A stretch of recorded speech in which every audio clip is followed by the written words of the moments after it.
So in this video, I'm going to talk about matplotlib.pyplot. Specifically, I'm going to talk about labels, legends, titles, X labels, Y labels, X ticks and Y ticks, and also font names and font sizes in a font dict. So you may not understand really any of that, and that's fine. But basically, it's stuff that kind of allows you to change the aesthetics of your chart and also show what the X and Y values correspond to, and also show what the title is and stuff like that. I'll show you more detail now, actually. So I'll start off by importing matplotlib.pyplot. So we'll import, not import, matplotlib.pyplot as plt. Yep. And we're going to make an X. We're going to say it's equal to 1, 2, 3. And then we're going to make a Y, and it's going to be equal to 2, 4, and 6. Okay. And we're going to say plt.plot x to the y plt.show, and this here should essentially just show us a regular plot, right? Now, let's get into what everything is and why this plot is terrible. So there's a few reasons why this plot is terrible. One is there's no title. So up here, you may have seen plots in school or plots in other places, and up here you usually see a title explaining what the plot is about in general, right? You'll often also see labels here at the bottom. So at the x-axis and the y-axis, you might have something that tells you what this x-axis represents. So it might represent the amount of cabbages bought, and it might have here represent the price of the purchase. So you could imagine that one cabbage would cost $2 or two whatever. Two cabbages would cost 4, 3 cabbages would cost 6, and it'd have a linear relationship, right? But without that knowledge, without that label, we have no idea what this relationship is about, okay? Now, a legend just tells you what a line represents. This is for when you've got multiple lines on a graph, okay? And the font size and the font name just represent sort of the styling of the text that you add. Anyways, I'll kind of explain what I mean with an active example. First off, I'll give titles and X labels, right? So I might as well copy and paste this actually. We'll just paste it here. So we've got our basic plot. What we don't have is a title here, okay? So we'll add the title here and we'll say plt.title, and we can call it, let's say, y is equal to 2 times x, because y is equal to 2 times x, and I don't want to make up like kind of some false representation, so we're just going to say y is 2 times x, and we're going to add some labels. So remember, the labels label the x or the y axis. So we're going to start with the x axis, and it's just plt.x label. Quite simple, nothing complicated here. And we're going to call it the x label. Quite simple. plt.y label. We're going to call it the y label. Simple enough, right? So let's just put this down here. And you can see now we actually have our, our title here, y equals 2 times x. We've got our x label here, which is just x label for now, and our y label, which is just y label. I'm just showing that you can apply them in a general sense. Now what I want to do is, there's a few problems here. We'll talk about x ticks and y ticks. So what an x tick actually is you see this 1.25, 1.50, 1.75. Well, I actually stated that I had 1, 2, and 3, and Pyplot just automatically makes its own sort of, like, each increment here is a tick, and Pyplot just automatically implements them. But we can choose for our ticks to be a certain way. I think you can make it very specific, you can make it dynamic, but what we're going to do here is we just want this to show 1, 2, and 3, and we don't want any of these bits in between. And here we just want to get 2, 4, and 6, because then it's clearer that we've got a y equals 2 times x relation, right? The next thing I want to do is change the size of this here. This text is just too small for a title text, man. We need something about 5 times bigger than this. And I want the font type to be Times New Roman, okay? So we're going to change this graph and implement those kind of changes there. So I'll just copy and paste it as per usual, just here now. And in order to change the title font name, we're actually going to make what's called a font dict, okay? And what a font dict is, it's a dictionary that changes all the font settings of whatever sort of thing it says. I think it'll work for the X and Y labels as well, but for now I'm just going to put it in the title. You can experiment with that in your own time and encourage you to do so. So first sort of thing we're going to put in the dictionary is a font name. And we're going to say Times New Roman, okay? And what this actually does, it changes the style of the text, okay? Or the font, should we say, right?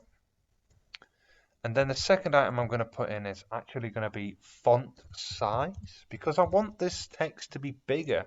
So we're going to put it as 30, because that's a pretty big font size, as you'll see soon enough, right?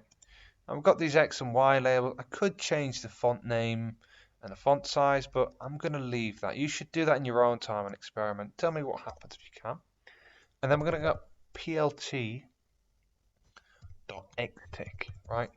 So what I'm saying here is I'm saying I want to set this X label's intervals to exactly what I want them to be. So I'm actually just going to set them to, I could set them to X actually. So I'll set them to X. And I'm going to say plt.ytick. And I'm going to set these to to an array of 2, 4, and 6, right? Let's see what happens here. And I'll explain it after I've done it.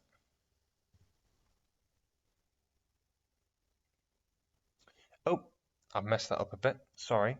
It's xticks, not xtick. Anyway. So now you can see that this is much bigger than before. Let's look at the first one, right? And you can't tell that easily, but the font type is now Times New Roman. I'm not sure what the default is. I think it's default sans, die sans or something.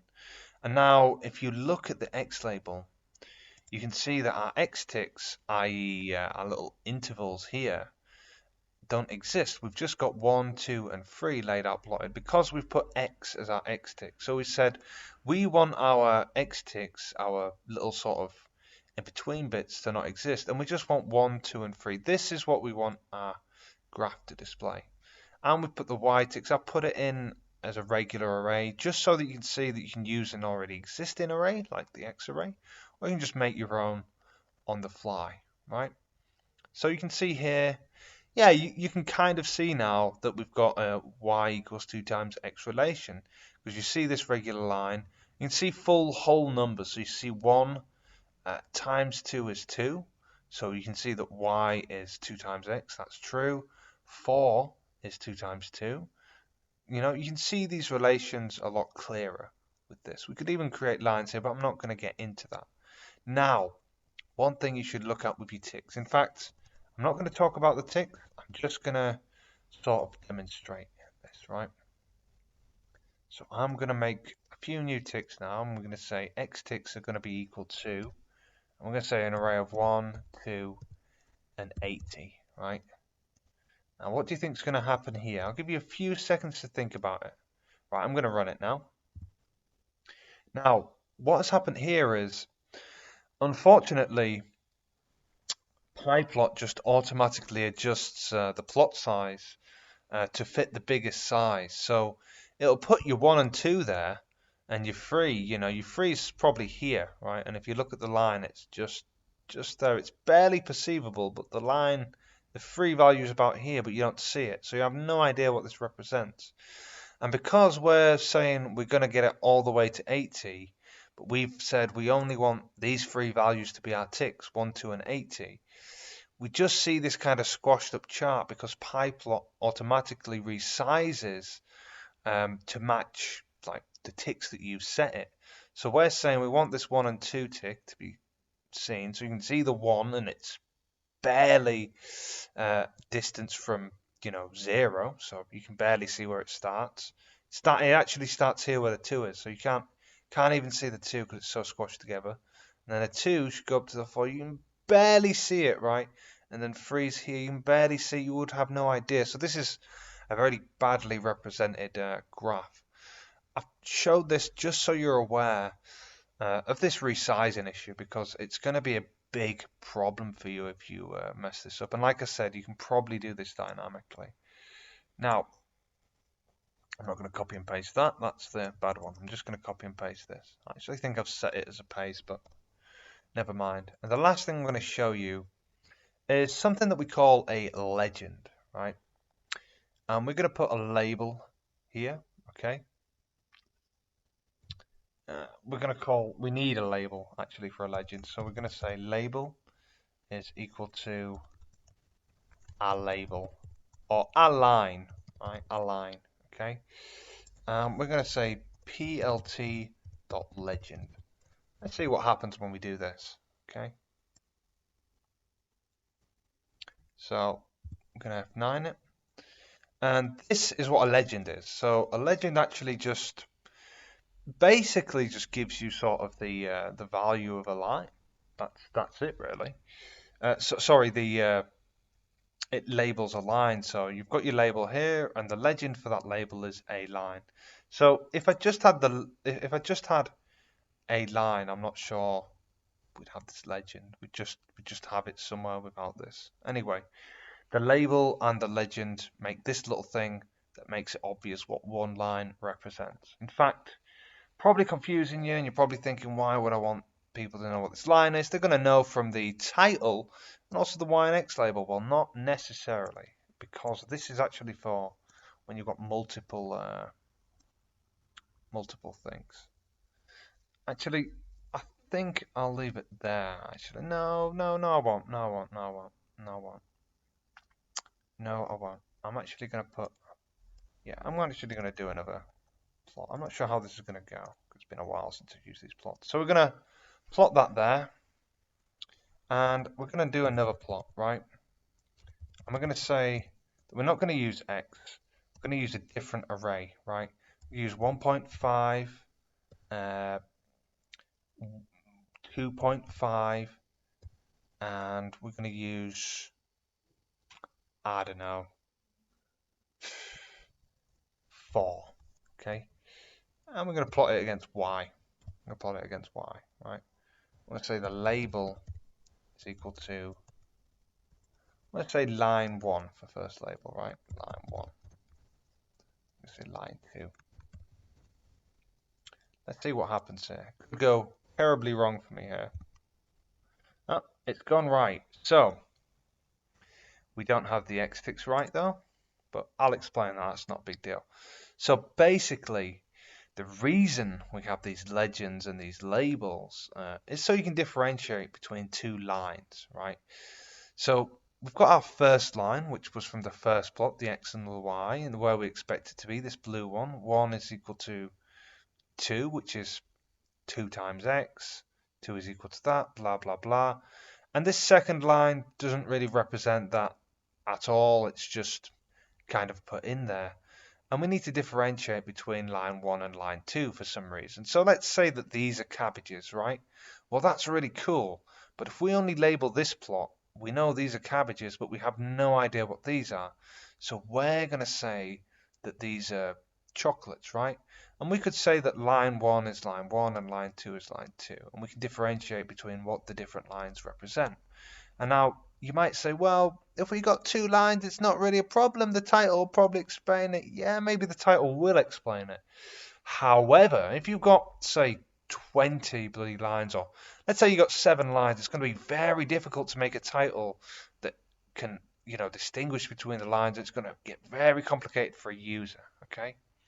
Now, this is pretty much the end of everything. You probably understood by now, what the font dict is and how the font name and the font size works, how the labels work, how the titles work, X and Y labels, the ticks and the legend. So you can skip ahead of what I'm going to do. But now I'm just going to show you, or see what happens when you get rid of the legend and you just use the labels. Or when you get rid of the labels and you just use the legend. So I'll copy and paste this. And I'm also going to show you kind of like an example. So we'll actually say that the first line is equal to cabbages, and the second line is bananas, right?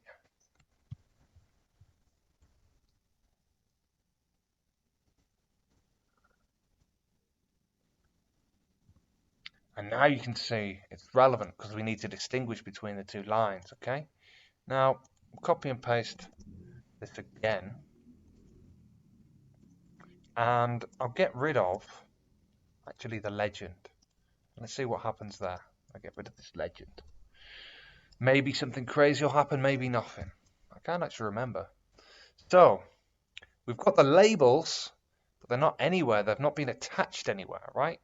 So it's important that you add the legend, okay? Now the next thing I'm going to show you is what happens when you add the legend but not the labels. So we've got the legend. Let's get rid of these labels. Let's say these labels, we don't need labels. We're free independent thinkers, okay? What happens next? Well, you still get this because there's no labels to attach to a legend. So you see here, it's tried to make a legend, right? You see this one's totally empty because the labels aren't assigned to a legend. This one's got a legend here, this little square box, and here they put a legend in, but because it's got no labels to associate with, there's no text inside of it to distinguish what these two lines are, right? Anyway, that's it really. I just wanted to show you just kind of ways to format and just sort of show, you know, better show the meaning of your chart. Anyway, thanks for watching. Hope you enjoyed.